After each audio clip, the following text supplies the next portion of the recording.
Mga ka-disciple, napansin niyo ba? Kapag may masamang nangyayari sa iba, minsan mabilis tayo magtanong. Siguro pinarurusahan sila ni Lord. Pero sabi ni Jesus sa Ebanghelyo ngayon, huwag nating tingnan ang kasalanan ng iba, kundi suriin natin ang sarili nating puso.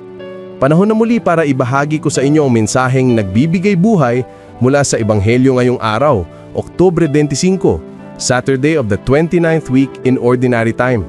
Ako po si Brother Rai, Digital Disciple.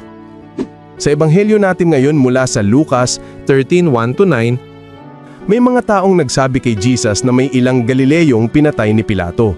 Pero sagot ni Jesus, akala nyo ba mas makasalanan sila kaysa sa iba? Hindi. Pero kung hindi rin kayo magsisisi, mapapahamak din kayo tulad nila. Pagkatapos ikinwento niya ang parabola ng punong igos. 3 taon na itong walang bunga, kaya gusto na itong putulin ng may-ari.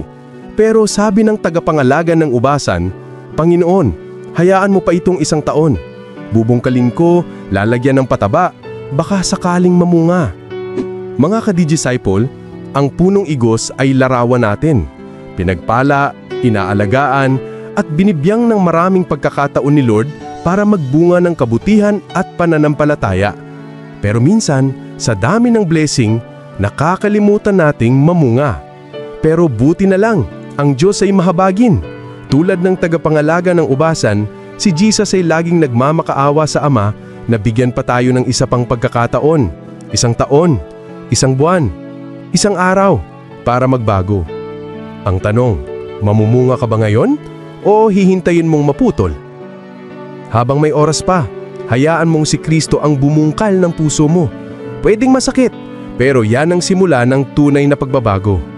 Mga ka-disciple, huwag nating sayangin ang panibagong araw ng grasya. Mamunga tayo ng kabutihan, pag-ibig at pananampalataya habang may oras pa. Ako po si Brother Rai, online for Christ, offline with purpose. God bless.